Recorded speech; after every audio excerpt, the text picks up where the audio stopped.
जय श्री श्याम। नमस्कार, good morning. कैसे हो आप सभी? उम्मीद करता हूँ कि आप सभी स्वस्थ होंगे, बढ़िया होंगे, मज़े से होंगे और अपनी पढ़ाई बढ़िया सुचारू रूप से कर रहे होंगे। मैं महेश कुमार एक बार फिर से आप सभी का आपके अपने पसंदीदा YouTube channel MS science expert पर हार्दिक स्वागत करता हूँ, अभिनंदन करता हूँ। आज गुरु पूर्णिमा का दिन है, तो आज की क्लास शुरू करने से पूर्व हम अपने गुरुजन जो माता-पिता हैं, अपने को शिक्षा देने वाले जो हैं, जहाँ से भी अपने को शिक्षा मिली है, जिसके कारण आज हम यहाँ खड़े हुए हैं, सभी गुरुजनों को मैं प्रणाम करता हूँ और उम्मीद करता हूँ कि उनकी छत्र छाया है, उनका जो आशीर्वाद है, वो हम सब पर बना रहे। गुरुर ब्रह्मा, गुरुर विष्णु, गुरुर देवो महेश्वराय, गुरुर साक्षात परम ब्रह्म तस्मै श्री गुरुवे नमः। कहते हैं कि गुरु ही ब्रह्मा है, गुरु ही विष्णु है, मतलब सृष्टि के रचयिता भी गुरु ही हैं और पालनहार हैं जो विष्णु हैं, तो गुरु ही के समान है, पालनहार हैं। साथ ही गुरुर देवो महेश्वरा, मतलब जो ईश्वर है वो गुरु के समान है। गुरु ही साक्षात परम ब्रह्मा, मतलब जो सृष्टि के रचयिता हैं ब्रह्मा जी, उनके समान गुरु को उपाधि दी गई है। तस्मै श्री गुरुवे नमः। ऐसे गुरुजनों को मैं कोटि कोटि प्रणाम करता हूँ, नमन करता हूँ। उम्मीद करता हूँ, आशा करता हूँ कि उन सभी गुरुजनों का आशीर्वाद आप पर और हम पर बना रहे। जय श्री श्याम। बढ़ते हैं हम अपनी क्लास की ओर। आज की क्लास जो है वो समर्पित है उन गुरुजनों को जिन्होंने आज मेरे को यहाँ लाकर खड़ा किया या इस प्लेटफॉर्म तक मुझे पहुँचाया। उन सभी गुरुजनों को प्रणाम करते हुए हम बढ़ते हैं हम अपनी क्लास की ओर। क्लास क्या है? शेखावाटी यूनिवर्सिटी के जो स्टूडेंट हैं बार बार कमेंट कर रहे हैं, कमेंट करना स्वाभाविक भी है क्योंकि शेखावाटी यूनिवर्सिटी का कल 30 तारीख को सेकंड सेमेस्टर का पेपर है। Shekhawati university chemistry BSc second semester वालों के लिए इंपॉर्टेंट क्वेश्चन और बॉटनी में भी क्वेश्चन मिले हैं, जूलॉजी में भी क्वेश्चन मिले हैं और उम्मीद करता हूं और आज तो बिल्कुल 101% मिलेंगे क्योंकि आज की क्लास मेरे आशीर्वाद मेरे द्वारा बनाई गई नहीं है, बाबा श्याम और गुरुजनों के आशीर्वाद से बनाई गई क्लास है। तो उम्मीद करता हूं कि यहाँ से काफी क्वेश्चन आपको एग्जाम में देखने को मिले। तो बढ़ते हैं हम अपनी क्लास की ओर। आ जाइए। Shekhawati university chemistry BSc second semester important question. एक बात और बता देता हूं बेटा, ये क्लास उन स्टूडेंट्स के लिए भी इंपॉर्टेंट होने वाली है जो अभी शेखावाटी यूनिवर्सिटी में है। हाँ सर, और शेखावाटी यूनिवर्सिटी में 4 सेमेस्टर में है। हाँ सर, 4th में भी है और 6 में भी है। 4th में है, 6 में है, लेकिन उनका सेकंड सेमेस्टर का पेपर बैक है। समझ जाना बेटा, 4th सेमेस्टर में भी स्टूडेंट हैं, एग्जाम दे रहे हैं और 6 में भी है, लेकिन सेकंड सेमेस्टर का केमिस्ट्री का पेपर बैक है, तो वो भी इस क्लास का अवलोकन करें। ठीक है, बढ़ते हैं हम अपनी क्लास की ओर। देखिए, पहली यूनिट से क्या है क्वेश्चंस का पिटारा। First, Shekhawati university BSc second semester chemistry. एक बात तो मैं यहाँ लिख देता हूँ, back paper, back paper for and 6 semester exam 2026, मतलब उन सभी स्टूडेंट्स के लिए भी इंपॉर्टेंट होने वाली है जो अभी 4th सेमेस्टर में एग्जाम दे रहे हैं, 6 सेमेस्टर में एग्जाम दे रहे हैं, लेकिन उनका पेपर बैक है किसका? सेकंड सेमेस्टर का। आ जाइए सबसे पहले क्वेश्चन की ओर बढ़ते हैं। यूनिट फर्स्ट, शॉर्ट नोट्स लिखिए, टिप्पणियां लिखिए। विकर्ण संबंध क्या है? विकर्ण संबंध पर टिप्पणी लिखनी है।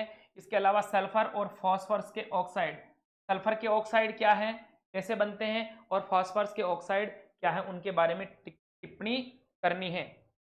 बोराजीन के ऊपर टिप्पणी करनी है। सिलिकेट्स और सिलिकॉन्स, सिलिकेट्स और सिलिकॉन्स के बारे में आपको विस्तार से बताना है। क्षारीय एवं क्षारीय मृदा धातुओं के बारे में बताइए। क्षारीय और क्षारीय मृदा धातुएं क्या क्या होती है उनके बारे में आपको बताना है। तीसरा प्रश्न है अपना, द्रव अमोनिया, द्रव अमोनिया में क्षारीय धातु का विलयन कैसे तैयार किया जाता है? द्रव अमोनिया में क्षारीय धातु का विलयन कैसे तैयार किया जाता है, समझाइए। चौथा प्रश्न है, कार्बोनेट, नाइट्रेट एवं हाइड्राइड, कार्बोनेट, नाइट्रेट व हाइड्राइड के गुणधर्म, बनने की प्रवृत्ति और रासायनिक गुणधर्म आपको बताने हैं। एक यूनिट कंप्लीट हुई बेटा। यूनिट 2 में बात करते हैं। यूनिट 2 का पहला प्रश्न, एल्केन्स के हेलोजीकरण की क्रियाविधि को समझाइए। एल्केन्स का हेलोजीकरण जो अभिक्रिया है उसको आपको बताना है। एल्केन्स के हेलोजीकरण की अभिक्रिया समझानी है। बेयर का विकृतिवाद सिद्धांत और बेयर का विकृतिहीन बलियों का सिद्धांत दोनों बताने हैं बेटा। बेयर का विकृतिवाद सिद्धांत और विकृतिहीन सिद्धांत की व्याख्या। अब ये टिप्पणियां हैं, यहां से ही क्वेश्चन बनेगा, यहां से क्वेश्चन बनेगा, कोई बात नहीं जी वाली 101% क्वेश्चन आएगा। सर क्वेश्चन क्या क्या है वो बता दीजिए हमें। टिप्पणी, साइक्लोप्रोपेन में बंद, साइक्लोप्रोपेन में जो बंद है उनकी व्याख्या करनी है। मार्कोनिकोव का नियम जो हम 12th क्लास से पढ़ते आ रहे हैं, सेल्जेब का नियम क्या है बताइए। ऑक्सीमर्क्यूरीकरण, ऑक्सीमर्क्यूरीकरण और ऑक्सीविमर्क्यूरीकरण, ऑक्सीमर्क्यूरीकरण और विमर्क्यूरीकरण में अंतर आपको बताना है। एपॉक्सीकरण क्या है समझाइए।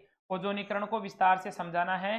हाइड्रोजनीकरण को बताना है। और डील्स एल्डर अभिक्रिया क्या है, डील्स एल्डर अभिक्रिया क्या है इसको आपको बताना है। ठीक है,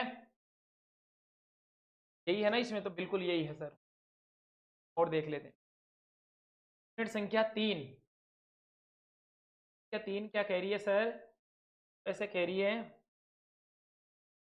कोई बात नहीं।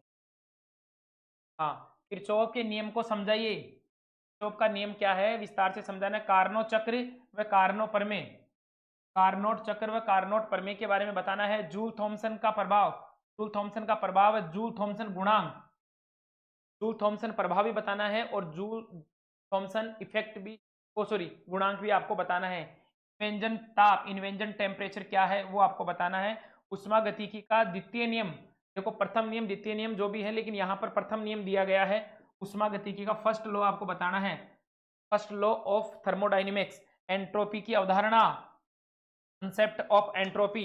उसके अलावा बंद ऊर्जा की गणना कैसे की जाती है, बंद ऊर्जा, बॉन्ड एनर्जी की कैलकुलेशन कैसे की जाती है वो आपको बताने हैं। क्या हो गया बेटा यूनिट 3 की बात। अब यूनिट 4 और अंतिम यूनिट। शेखावाटी यूनिवर्सिटी में बेटा 4-4 यूनिट रहती है, कोटा यूनिवर्सिटी में है ना जो 5 यूनिट रहती है। तो जो टीम है ना उसको भी क्वेश्चन बनाने में काफी जोर आता है, बोलते हैं सर 5-5 यूनिट, 5 नहीं 6 भी बनानी पड़ जाएगी, तो जितना सिलेबस है उसके अकॉर्डिंग तो बनाना पड़ता ही है ना। तो देखो चौथी यूनिट क्या कह रही है, आ जाओ। उष्मागतिकी का थर्ड लॉ, उष्मागतिकी का तृतीय नियम समझाइए। थर्ड लॉ ऑफ थर्मोडायनेमिक्स, लासातेलिए का नियम, लासातेलिए का नियम, क्लोसियस क्लोपेरॉन समीकरण क्या है एवं इनके अनुप्रयोग बताने हैं। क्लोसियस क्लोपेरॉन समीकरण एवं इसके अनुप्रयोग बताने हैं। केपी और केसी में संबंध, 12th क्लास से पढ़ते आ रहे हैं अपन। केपी और केसी में संबंध, आइसोकोर एवं आइसोथर्म रिएक्शन, आइसोकोर व आइसोथर्म अभिक्रियाएं क्या है इनके बारे में बताइए। क्या हो गए बेटा, कोटा यूनिवर्सिटी, कोटा क्या शेखावाटी यूनिवर्सिटी के सभी स्टूडेंट जो अभी सेकंड सेमेस्टर का एग्जाम दे रहे हैं या 4th और 6th सेमेस्टर में हैं और उनका सेकंड सेमेस्टर का केमिस्ट्री पेपर बैक है, उन सभी स्टूडेंट्स के लिए मैं लेकर आ गया हूं ये इंपॉर्टेंट क्वेश्चन। उम्मीद करता हूं काफी क्वेश्चन आपको एग्जाम में देखने को मिले।